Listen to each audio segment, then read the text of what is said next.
John Muir was born in Dunbar, Scotland on the 21st of April in the year 1838. When he was only 11 years old, he and his family moved to Wisconsin. Muir was very creative and he made a few inventions, including a self-setting sawmill, a horse feeder, and even something that forced him out of bed in the morning.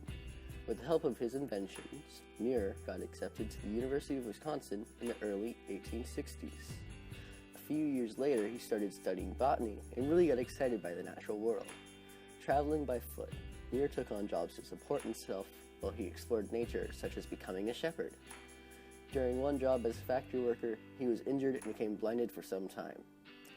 After regaining his sight, he fully embraced his devotion to nature and walked from Indiana to Florida, sketching the nature along the way.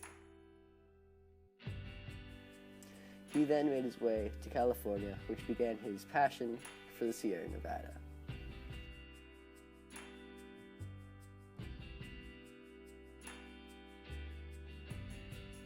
John Muir was a man with a passion for nature like no other. He was a writer that taught many people the importance of spending time and preserving the natural world. He wrote over 300 articles and 12 books. In 1899, Muir, along with railroad executive Edward Harriman and scientists, went on an exploratory voyage along Alaska's coast aboard a 250-foot steamboat named the George E. Elder to gather scientific knowledge of the harsh wilderness in Alaska. Later on, with the help of his good friend Harriman, Muir pressured Congress to pass conservation legislation. In 1903, Muir had made friends with President Theodore Roosevelt and took him on a tour of Yosemite. After the president entered the park and saw the glory of it, he then asked Muir to really show him the beauty of the place. The two set off deep into Yosemite and camped overnight. Muir's passion for nature really affected the president, leading him to set up conservation programs and establishing the first national monuments by presidential proclamation, as well as making Yosemite a national park by a congressional act. Muir's last fight was to conserve the beautiful Hetch Hetchy Valley that is located in Yosemite National Park. In 1906, after a major earthquake, the city of San Francisco applied to the U.S. government to build a dam for water supply after their own was destroyed. Muir opposed this act and lost. 8 years later, Muir died on December 24, 1914, from pneumonia.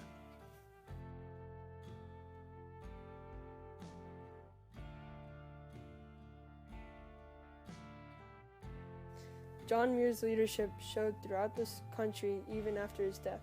Today, many locations are named after him, such as Muir Woods National Monument and the John Muir Trail. Muir created a club on May 28, 1892 to conserve the natural beauties of the world, called the Sierra Club. The Sierra Club currently has 2.4 million members and is the nation's largest grassroots environmental organization. This club has helped protect millions of acres of wilderness and helped pass the Clean Air Act, Clean Water Act, and Endangered Species Act.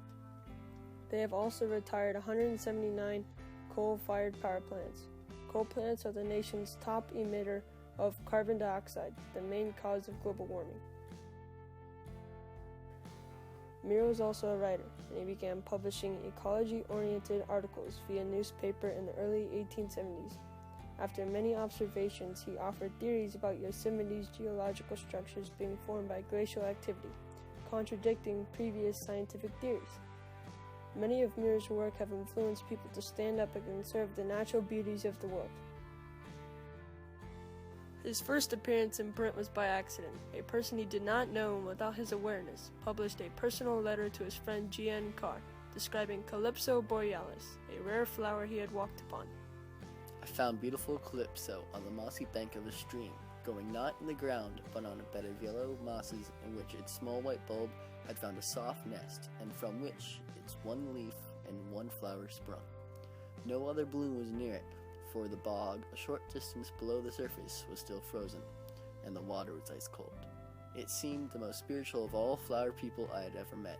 I sat down beside it and fairly cried for joy. John Muir, naturalist, conservationist, and founder of the Sierra Club.